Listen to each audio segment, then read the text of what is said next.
Just to clear up a couple of things before this starts as a result of some feedback from patrons who've listened to this episode already. I talk about episodes 5 and 6 being sort of truncated into just episode 5. This was prior to it being made. This happened in the scripting process. It wasn't like Planet of Giants where they filmed two episodes and edited them together. And the other thing is, sometimes you don't mention the wood for the trees. I talked a lot about that being the fallout between Haseman and Lincoln and the production team, but also there was, of course, the whole merchandising element. Haseman and Lincoln wanted a slice of the merchandising revenue of the Quarks, because I think they imagined them taking over the toy shops, and they'd been licensed, hadn't they, to a comic strip or two, there was a schism between them and the production team because of that, and there were big fallout meetings at the BBC as a result. But I think I got more carried away talking about the scripting differences between them and Sherwin's script editing, as opposed to that element, the merchandising element, which was also a big part of the fallout. So just clear that up before we begin. So now enjoy, if you can, episode 5 of The Dominators.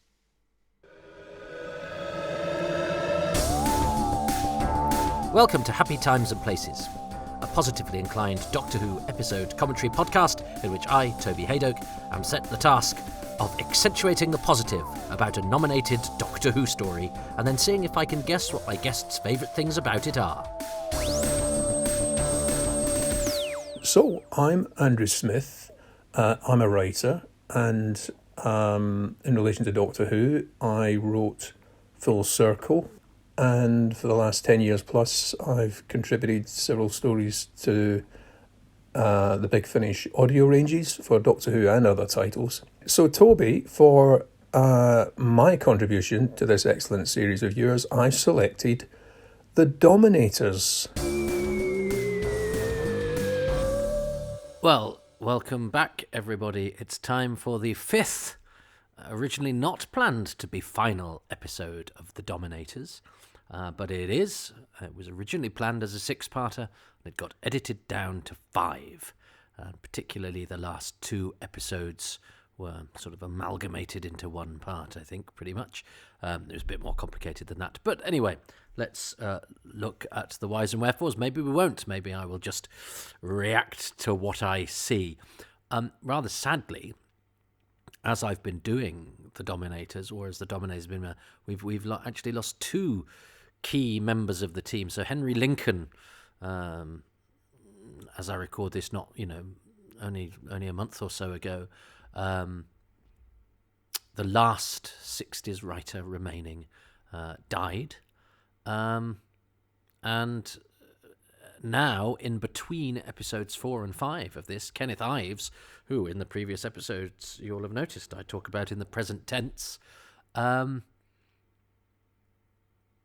passed away, sadly. So we've lost another member of the Doctor Who family has gone to the great TARDIS in the sky, and a shame, because he's done a good job in this. Sorry, Kenneth. Sorry to see you go. He was Hawkeye in Last of the Mohicans with John Abernethy and Philip Maddock, directed by David Maloney. Prentice Hancock's in it. Not like the Daniel Day-Lewis film, but BBC, much of it in the studio version, and with much to recommend it, actually. Although, you would not make Last of the Mohicans with Chingachgook and Magua played by John Abernethy and Philip Maddock, or comparable actors in this day and age. And it is a bit odd watching that the aspect of it now, even though they're both absolutely terrific actors. Anyway, that's for another time. We are going to make peace, even though they won't like it, with The Dominators, as we choose episode 5. We're going to watch from the beginning in 3, 2, 1. This better be an exciting episode, because I could have said a lot of that over the action over the course of the next 23 minutes or so. Because as I recall, well, yes, this is why Mervyn Haseman and Henry Lincoln, who'd done such good work on The Abominable Snowman and The Web of Fear, fell out with the Doctor Who production team.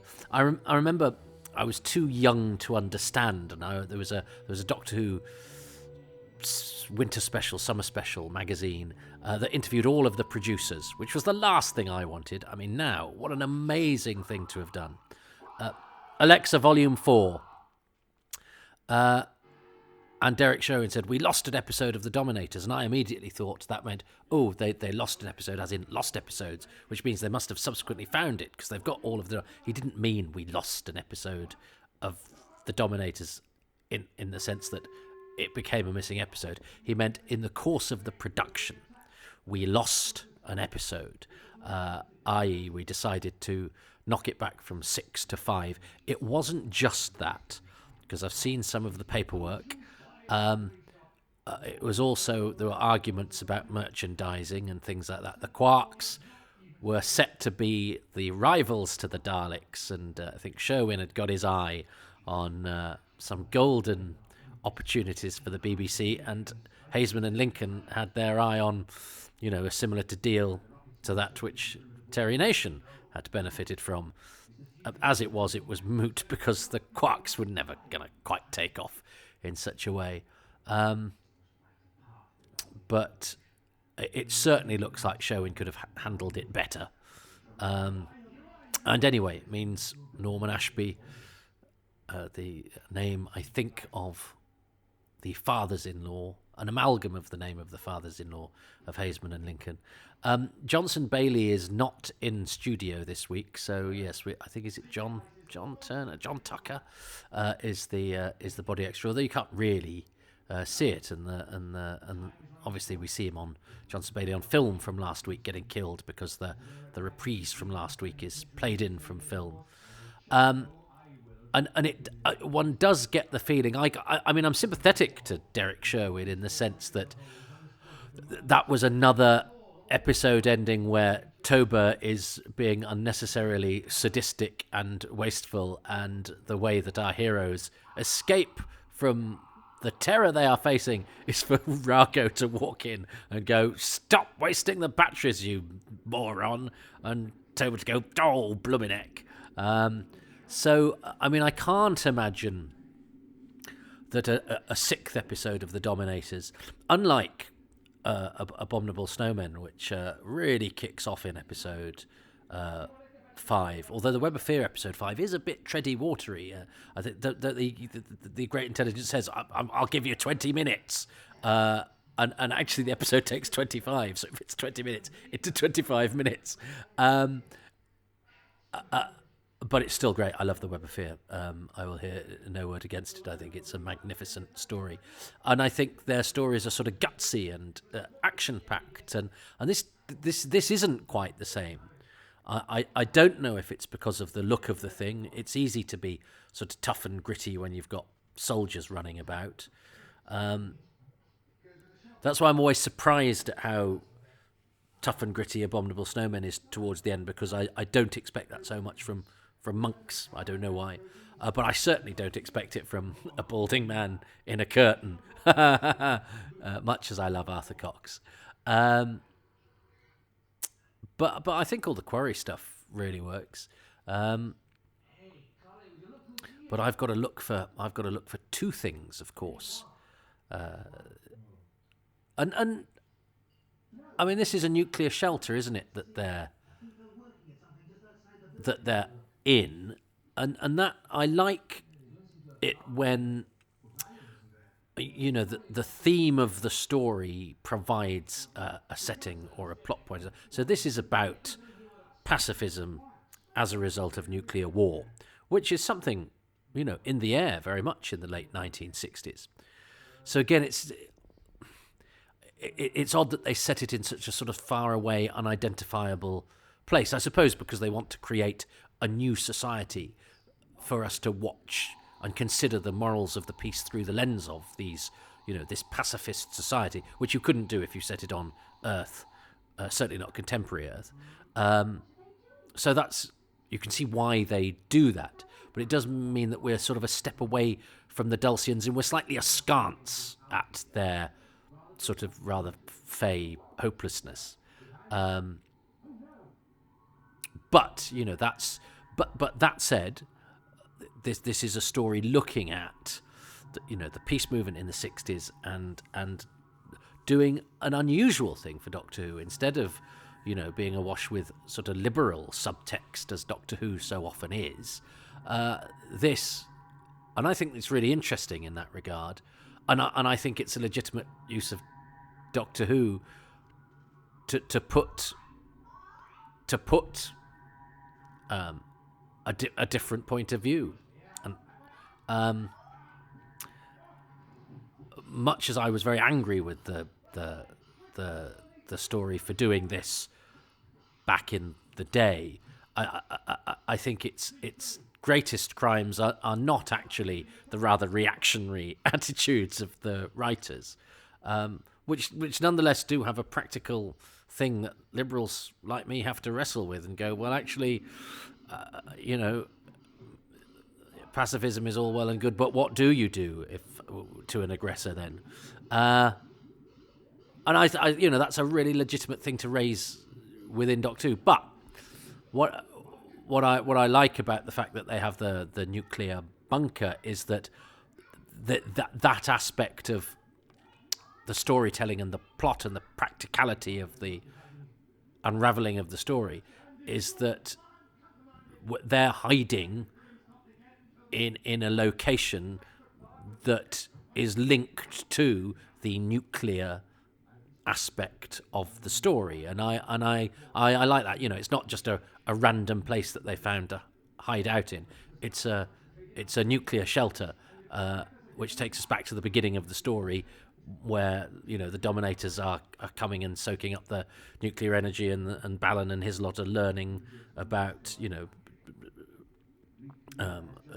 the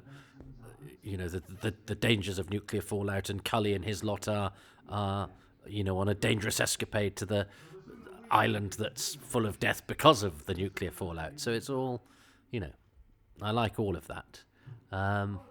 Look at Ronald Allen, that sort of detached, grotesque alienness is great. Everyone's suitably mucky, which I like. Do you think Kando and Teal are going to get married? They held hands there. I like that.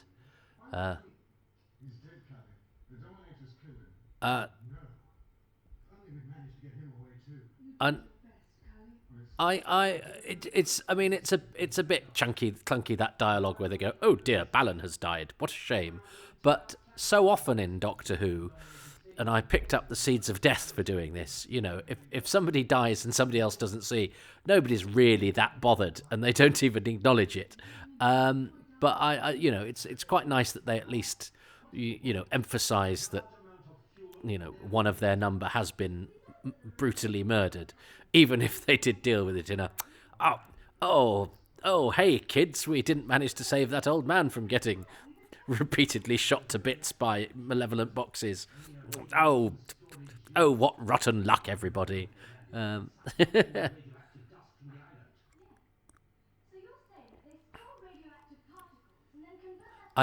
seem to recall Wendy Padbury saying this dress that she wore was so flimsy and almost made of paper that it sort of tore loads and loads of times. I remember. Did I tell you in an earlier episode? Sorry, there's been a bit of a gap between me doing the earlier instalments of this. One of the first things I heard Wendy Padbury say was not a very complimentary thing about Maurice Barry. And yeah, this all ties in with the whole, so they're after getting the energy, and they're going to do, it's the sort of same trick as the Dalek invasion of Earth, isn't it? They're going to drop a bomb, and our guys are going to intercept it. And it's curious, isn't it? Because we end this one on a cliffhanger. This is the beginning of the season. And actually, it's funny how this season unfolds, because you have this leading into the mind robber via the cliffhanger of the volcano, and then the mind robber ends really weirdly and abruptly with the TARDIS just sort of reassembling, but we find out next week that as a result of what's happened, it's gone invisible, and that starts the invasion. So we have a sort of run through the first 3 stories of all being very connected, but ending quite oddly. Lovely that Jamie, who has been dismissed. This happens to it's a great thing that they do with Jamie. They dismiss him.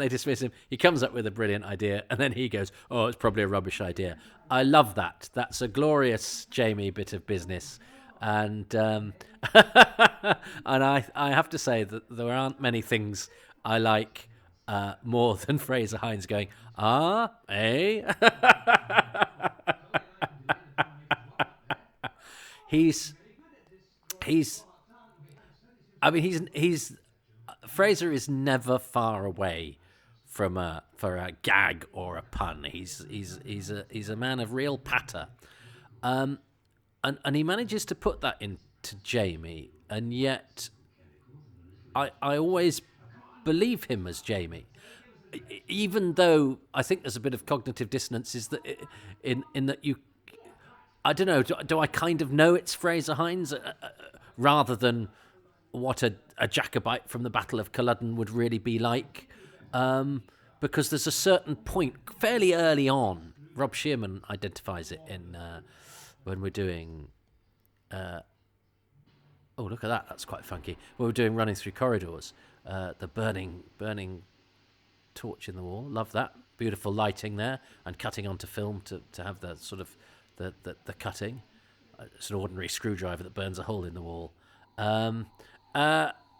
So the start of the sonic screwdriver being able to do everything. I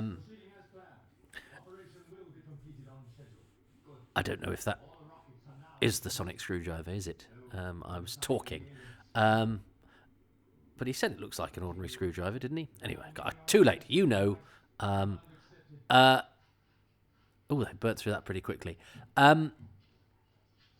That Jamie sort of stops being Jamie and becomes a sort of amalgam of Jamie and Fraser Hines, and I think the show is all the better for it. And you can rationalise it because you go, well, you know, how long has Jamie been travelling with the Doctor? He's learnt, you know, he's learnt the banter and the patter, and he's picked up the things that he's seen and yes, he is, you know, instinctively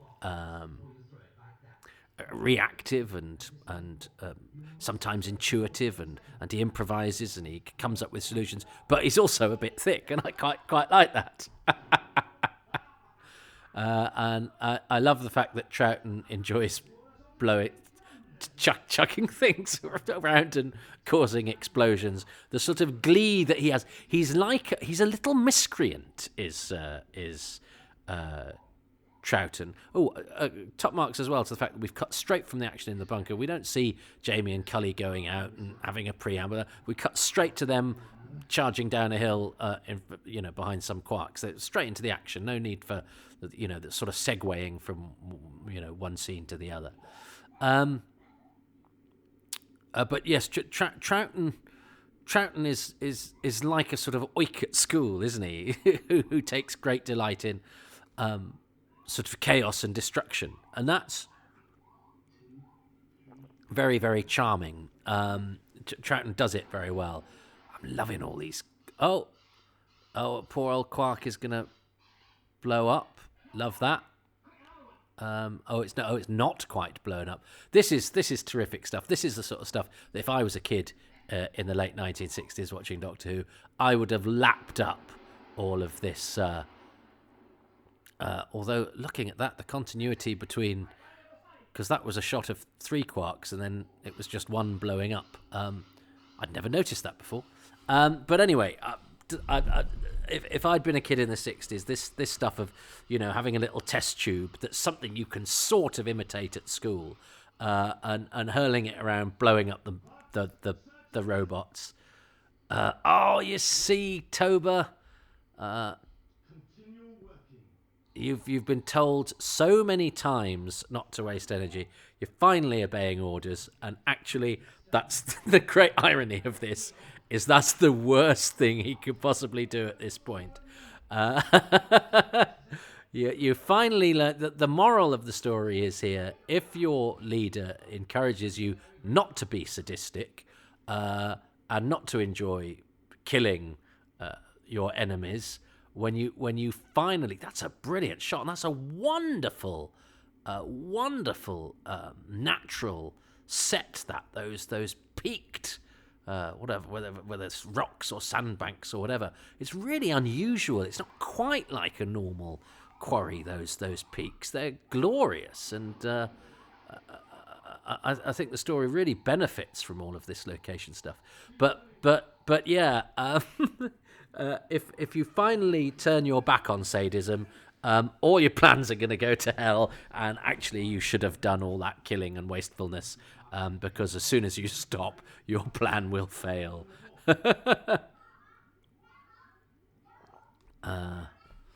So Kenneth Ives was, a definitive director of Pinter on television. Harold Pinter, who wasn't in The Abominable Snowmen's work on. Now, I like this. I like the thought that's gone into the idea. I mean, the idea of robots only having a certain amount of power. It gives them a weakness, and you go, oh, do we need that? And you go, well, actually, it gives them a plausibility. So yeah, why not? And then the idea that one of those has got slightly more power than the other one, so they do that funny thing where they go and they equalize, and they do it with it's explained within the script with great efficiency. They just say, don't they, equalize, and so as a result, the one that's got the most power gives a bit of his power. It's a bit like plugging your laptop into your iPhone into your laptop. They've attacked the drilling quarks. Oh dear, that's really sad. There's poor quark underneath the drill. Oh, and poor Topa's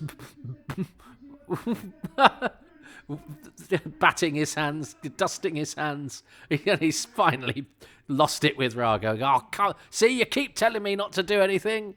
But yeah, the equalize thing I really like, because that puts some thought into how these things operate, and that's a very sort of practical thing. And I can get how that works. And clever use of the quarks here as well, because there's only 3 quark actors. Well, actually, I've been looking at the paperwork. They've only got the location stuff, so it's definitely John Hicks, Gary Smith, and Freddie Wilson on location. But Freddie Foote, who played the servo robot in The Wheel in Space, told me that he was a quark. Now, there is no paperwork for the studio stuff. So maybe one week, John Hicks, Gary Smith, or Freddie Wilson was ill, and they went, who's short and can do a robot? Oh, what about the lad who did the servo robot? There's no reason why he couldn't have done, because we don't have the paperwork. And paperwork can be wrong as well. And Freddie remembers being a quark, so who am I to argue? But who knows? Who knows? That's a very big hole he's made with his not a screwdriver welding thing. And that are they digging with their hands? But it doesn't matter, does it? And actually, you get a real sense just by the use of the ladder, and maybe it's something to do with the lighting as well. I do feel that they're underground here. And I don't know how you suggest that. It's very clever. This definitely feels like a nuclear bunker, a bunker with a bunk bed. And I think, the lighting in here is very nice. But yeah, there is a real sense of place. The periscope helps as well. Yeah. So they got to go and catch the bomb. Yes, he's got a sort of grimace as Ronald Allen. He he's like a sort of corpse of stone. Uncle Quentin.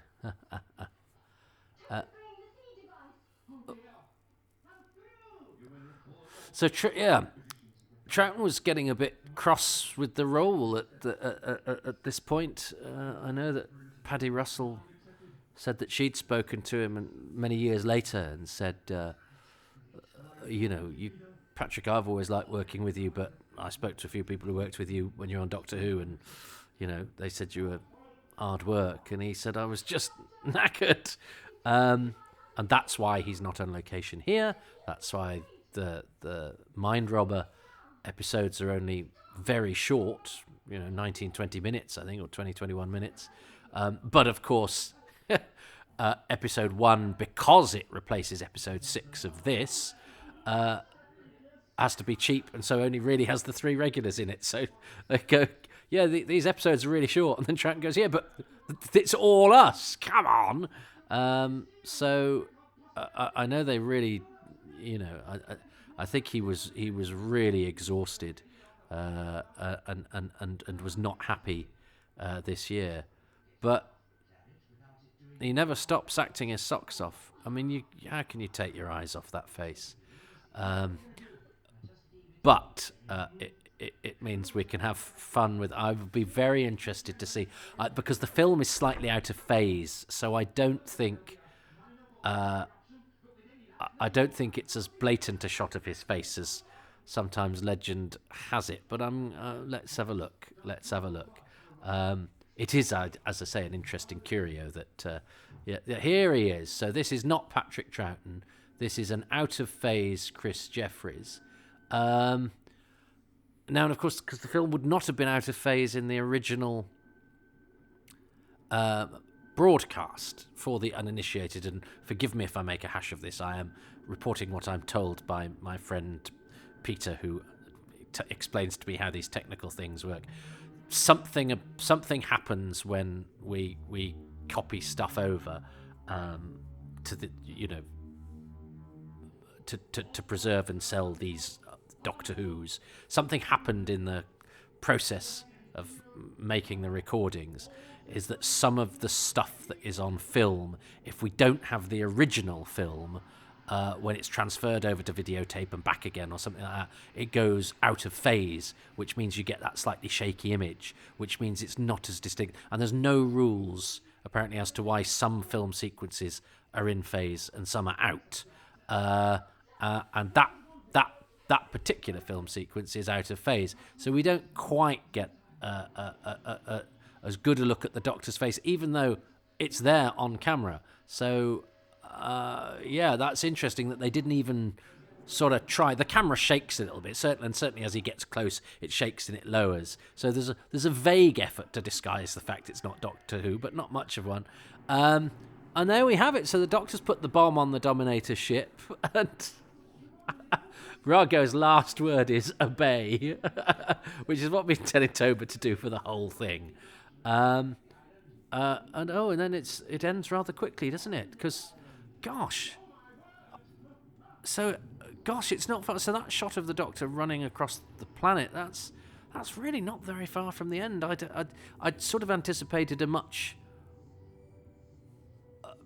little bit more action, but there's not at all. They basically they catch the bomb, chuck it into the spaceship, and boom. So there we are. That's the end of the Dominators. I can't imagine what an extra episode would have done. I think it's, even though that ending is quite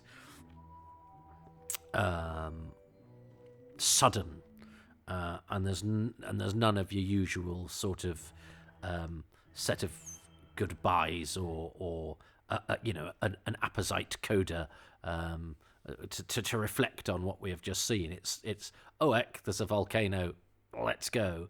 But as I say, that's part and parcel of this very odd start to season 6 anyway, which has run in pretty directly from a repeat of Evil of the Daleks that was broadcast after season 5, so it's quite relentless. It is. It's almost like the series is too afraid to sort of slow down, and is sort of moving it's getting through it by the skin of its teeth. So that's interesting, but it's a very funny sort of wayward season. The fact that you can go from the mind rubber to the invasion, which is totally different in tone and style, equally good and interesting and well mounted, but totally different. And then to the Crotons, which I really like, but it is like sort of slightly cheap and cliched sci-fi in many many respects. So really interesting. Sort of, as I say, yes, slightly wayward season. But I liked the Dominators there. I'm not blind to its fault, but I actually enjoyed it much more than I thought. I didn't think it was as dull as I perhaps had it down as. I think that's because I quite enjoy wrestling with what it's trying to say. I certainly think Ronald Allen and Kenneth Ives are great. The Quarks, I think, look good. The cute voices, do they work? I don't know. I'm in two minds. But I admire what they were trying to do with that. I can see what they're trying to do there. Instead of giving something a scary voice, give it something different to be a bit more surprising. In fact, one of my beefs with the new series, is that they've taken the Zygons and the Ice Warriors, and I think now, but I've only seen a trailer, the Sea Devils, so each creatures with very distinctive voices, and they've gone, what we'll do to update those is to give them slightly sort of generic monstery voices, and really, is that what you've decided to do? But because that's less risky. And I think it was a risky move to do all the sound stuff that they did with the Quarks. But I like it, especially that all the trilling and all the sound effects that emit from the Quarks are samples of Sheila Grant's voice. So I think that's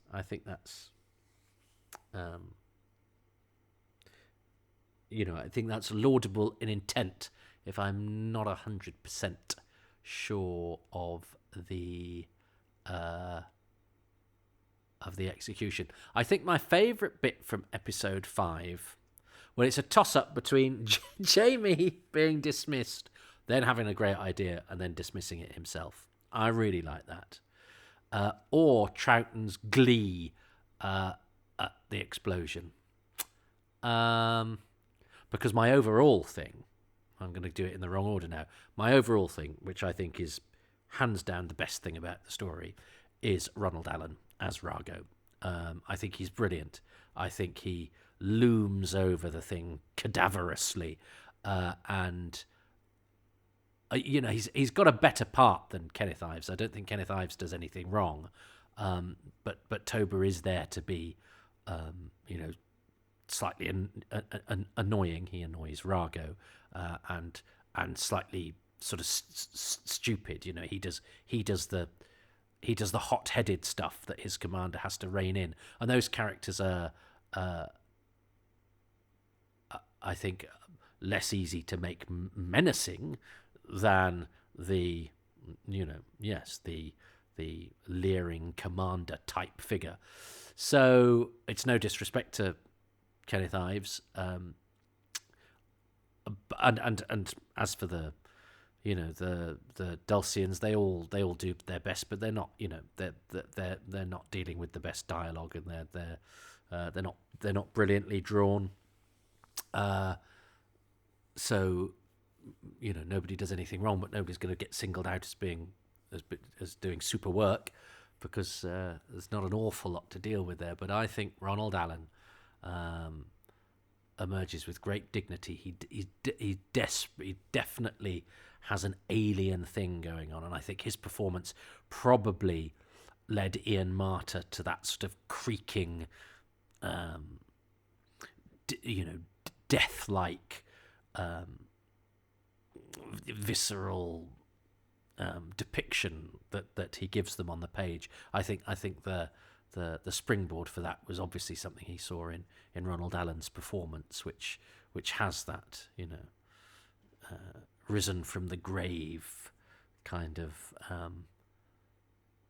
his cruelty is a grim cruelty. He's not a smiling sadist. It's more a sort of morbid fascination that doesn't particularly turn him on, and yet it does, but only in a way that you're turned on when you're kind of almost undead. It's really good stuff from Ronald Allen. So he's my favourite thing, my bonus thing. Do I go for... I feel like I should give Fraser Hines some credit, because I so often overlook the regulars. And that's essence of Jamie, that him being ignored, coming up with a good idea, what I explained before. But I did like Troughton's glee at the explosion. I think I'm going to go for Troughton's glee at the havoc he is going to cause. That childlike revelling in chaos that, is massively irresponsible in a hero in many ways, and yet is the key to the Doctor's success.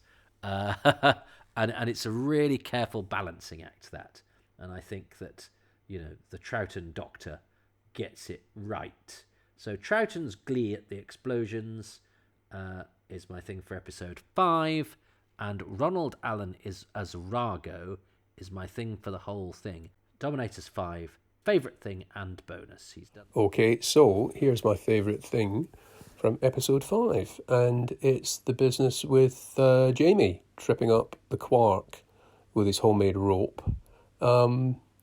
It's a bit of silliness, really, but it's also practical. It maybe gets a little more silly when the Quark stands in Jamie's hand and the Doctor needs to call it forward. But, it's practical, it's resourceful, and it works well enough. It's got a believable ploy with the Quarks, who obviously have a vulnerability that if you knock them over, they can't get back up again. Like turtles, just lie there with their little legs flailing around. So, yeah, that was my favourite thing in episode 5. And my bonus favourite thing for the whole serial is Ronald Allen as Rago, who I keep wanting to call Ragu. He just really invests himself in the character. He plays it straight, seriously. He's constantly, his mouth turned down, and he's got a sneering at his probationer, clearly wanting to kill him if he gives him the least opportunity or the least excuse. And he even made me forget that he was the manager of the Crossroads Motel on ITV, which I'm sure, Toby, you must have told listeners about. Ronald Allen appeared in the Crossroads soap opera for a long, long time. And he managed to make me look past that. So my bonus favourite is Ronald Allen as Rago. That's it. I hope you've enjoyed the serial, Toby, and it's not been too much of a struggle for you. Yeah, I hope you enjoyed it, because I certainly enjoyed the excuse to look at it again. And nice bit of research for a current Big Finish thing as well. Okay, Toby, see you soon, mate. And great podcast. Enjoy. Bye. Oh, thanks, Andrew. That's Andrew Smith, writer of Full Circle, very kindly doing this podcast. And the cherry on the top of the cake of having Andrew, who's a lovely man and a very, very good writer, is that his bonus thing he chose. I mean, I was never going to win, but we ended chiming together of choosing our final thing was Ronald Allen. I don't know if I did mention that he was in Crossroads. I sort of take that for granted, except, of course, I've got to remember that some things that I take for granted are not necessarily universally known, not because I have special knowledge, but because there are lots of people who listen to this who are younger than I am, so don't have the same spheres of reference, or who aren't quite as all over the actor's side of things as I am. But with Ronald Allen, I mean, I knew him from Crossroads. So then, when I started reading about Doctor Who and in Doctor Who: A Celebration, they said that which was my education in Doctor Who, that Peter Haining book.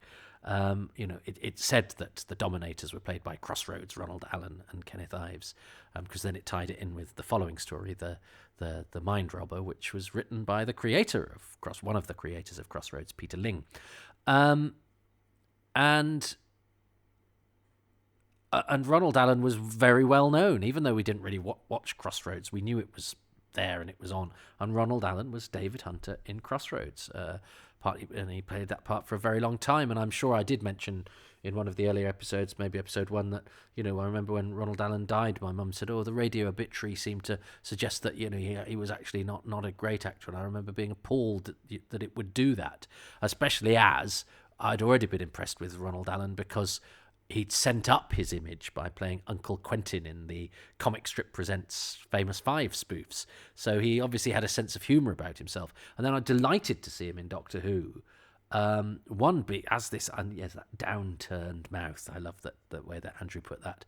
That sort of grim and grotesque turn, but absolutely straight and absolutely poised.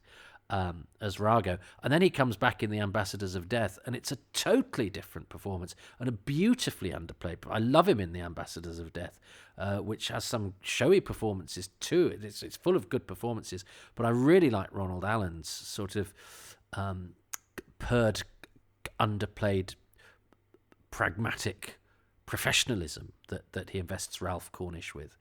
And I believe he had so much fun on The Ambassadors of Death that I think he came to visit them on the set of Inferno because he'd enjoyed being part of the Doctor Who family.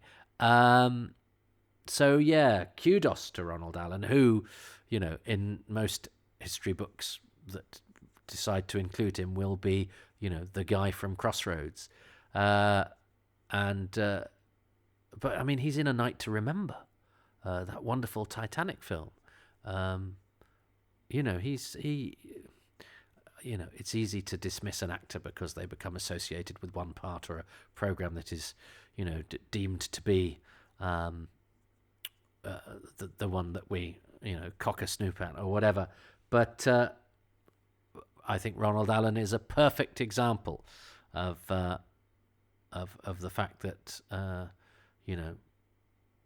really good actors can give us different things and surprise us, and we should never take them for granted. You should never take an actor for granted just because of one performance that you know them from. And I love seeing people in different things being different. And, I like industry. I like people who bring more to the table than they need to. I hate a lazy performance. And I have to say that most people who come into Doctor Who seize the opportunity to not give a lazy performance because they're giving a performance they'll never get to give in anything else. Which is also why I like his performance in Ambassadors of Death, because that is actually a sort of, authority figure behind a desk kind of performance, and he invests a lot into it, even though he makes it look very easy. It's quite a low key performance. But anyway, I'll talk about that when I get to Ambassadors of Death, because I've been talking for a very long time. But I fear I might have repeated myself a little bit during episode 5 because I did have a little bit of a gap. Between episodes 4 and 5, but partly because I think Kenneth Ives might have died on the night that I recorded episode 4. So let's salute both of the Dominators. Ronald Allen, long dead. Kenneth Ives, more recently, but they are the title characters of that story, and I salute the work of them both, and both, more than a sum of the parts of their careers that I've talked about during this. Andrew Smith continues to write for Big Finish. He's also running marathons and all sorts of things and looking very, very svelte at the moment, even though he's older than me. Shames me. But check out his work if you can, and if you ever get the chance to meet him, what an affable, cheerful bloke he is. I'm very... I watched Full Circle when I was a little boy, and the idea that I would be mates with the guy that wrote it, even though he actually wasn't that much age difference between us, but he was 18 and I was like, what was I when Full Circle was on? 7 or 8. So maybe he's about 10 years. Is he 10 years older than me? Yeah, maybe he is. But that's a bigger gap when you're 8 and 18 than it is when you're 48 and 50. Is he? I don't know. I'm not giving away Andrew's age, but anyway, the point is, I feel very blessed that I can call upon an actual writer from Doctor Who to invoke one of the less celebrated stories of Doctor Who. I was not looking forward to doing this one because I've never been a great fan of the Dominators. I still don't think it's the best Doctor Who story ever, but there's a lot more to it than I'd thought. I think it wrestles with some interesting ideas. It does something that a lot of Doctor Who stories don't do. It comes from a perspective that most Doctor Who stories aren't written from. I'm absolutely happy for it to raise those questions. It has some actors giving above and beyond the call of duty. It's got some really, good stuff going on location. And come on, it's a story about Tweety robot boxes commanded by squabbling alien tortoises who decide to show their might to a planet of pacifists by stomping about and killing Brian Cant. And I don't think there's any other program in the history of the universe that could sustain that synopsis. So for that, you can dominate me any time, and I will submit. So until next time, join me next time for Happy Times and Places. That's a command, and I want you to accept it. Thank you very much for listening to Happy Times and Places, which is presented by me, Toby Haydock. My special guest this time around was Andrew Smith, who is on Twitter at Andrew Smith, capital A, capital S, but the E of Andrew is a 3. Andrew Smith. He wrote Full Circle, don't you know?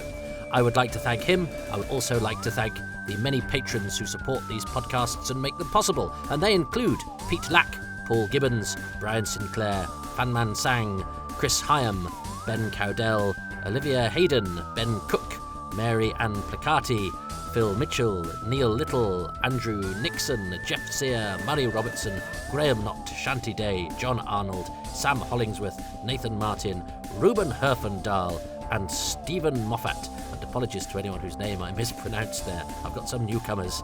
The music for this podcast is by Dave Gates and the artwork by Dylan Patterson.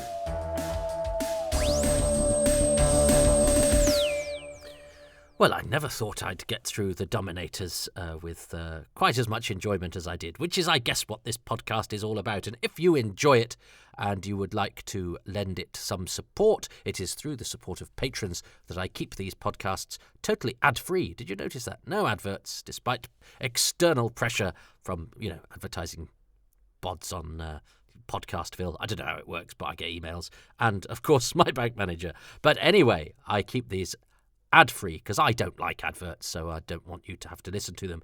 But that means that the Patreon page is more necessary than ever, and that is at patreon.com/Toby Haydock, where you can provide support from as little as £3 per month, and you get a 10% discount if you sign up for a year, and that gets you advanced releases. The patrons will be listening to this 6 months before everybody else. Bonus material, exclusives, AMAs, all sorts of other things. And that's, most things are available from the very lowest tier of £3. And that's patreon.com/Toby Haydock. I know a monthly commitment can be a bit daunting. So there's also a Ko-fi page if you come across a podcast you particularly like. And I don't know, it's payday. You can buy me a coffee at kofi.com/Toby Haydock. But what I really do appreciate, because I know finances are tough and they're getting tougher, I bought a train ticket the other day. My goodness, I won't be going to London as often as I used to, which is a shame. But thanks to this podcasting like a Patreon, it means I can do a lot of work from this cupboard I currently find myself sitting in. And if you lot are enjoying it, that is great. And as I say, because times are financially tough, what you can do to support these podcasts without having to impinge upon your monthly or weekly budget is you can go to iTunes or wherever you get your podcasts and give this a 5-star review. Give Toby Haydock's Time Travels 5 stars and perhaps some positive comments so that any passing trade has a look and goes, oh, I like the sound of that, because there are a lot of Doctor Who podcasts out there. So please direct people to this one, particularly, actually, if you're in the United States of America. I've always had a good time in the States, and people have always been very kind to me there, but these are mostly currently listened to in the UK. Oh, and thanks to the 12 people in the Netherlands as well. They're largely a UK thing, and I think my dulcet tones and my impeccable diction might go down very well in the United States. So please recommend me to any American fans. Thank you.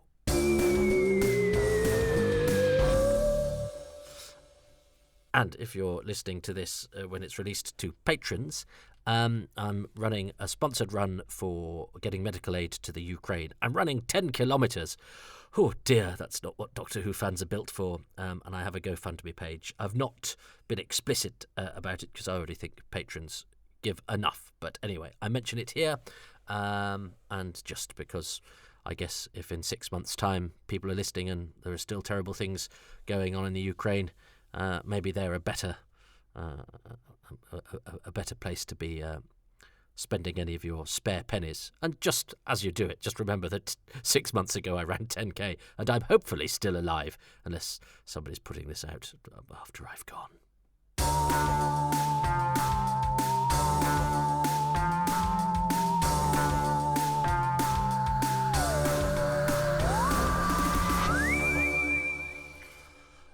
So there we go. Yes. So as I record this, I've got to run 5 kilometres this evening. So I will be listening to somebody else's Doctor Who podcast. In fact, Fraser Gregory, who is I know is one of the fools who listens right to the end. One of his very first podcasts he did was a defence of the Dominators. So yes, instead of listening to me waffle on, I'm going to see what Fraser has to say. The other Doctor Who Fraser, Fraser the Second, because Mr. Hines will always be the original. So I'm going to do that. It'll be fun. I always listen to a podcast when I run. Well, that sounds like I'm a seasoned runner. On the every other year or so, when I decide to do a spurt of sponsored running, I always listen to podcasts because conversation, you don't know how long it lasts, do you? Whereas if you listen to a song, I started playing music to run, and then and I was like, but songs are only 3 minutes, and I'm already puffed, and this song's not even at the first chorus. So songs, I would say, are bad to run to, but podcasts are pretty good. As I've said, there are lots of Doctor Who podcasts out there, and I've only scratched the surface, so I'm going to have a listen to Fraser's tonight. I'll maybe report back on another post-credits episode of whatever I'm watching next. I think I'm going to do the Sea Devils next, because I thought I was going to do the next one, the run-up to Legend of the Sea Devils, but actually that's been and gone, and I've been terribly busy, so time is of the essence. I've got to get something else in the can. But I'm in a bit of a Sea Devil-y mood, so I might... and somebody has recorded a love letter to the Sea Devils for Happy Times and Places. Haven't you, Steve Hatcher? Yes, you have. So I think I'll do the Sea Devils next, and that will be number 49. And then we have number 50. 50 Happy Times and Places coming up.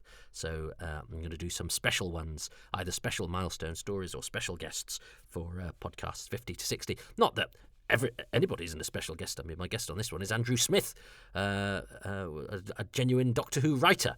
So actually, there's no pecking order with the guests, but I've got some interesting people coming up anyway. And some milestone stories. So 50, that's not bad. I'm not running 50k though. I'll do 50 podcasts, but I'm not going any further than 10k. Anyway, I hope you had a nice Easter. I mean, when patrons listen to this, Easter will be about 2 weeks ago, and when non-patrons listen to this, probably couldn't be further from Easter if you tried. But nonetheless, timey-wimey. So yes, good. And there's a sort of egg in the Dominators, isn't there? The bomb egg. So that's their Easter egg. Anyway, I'm waffling now. Bye.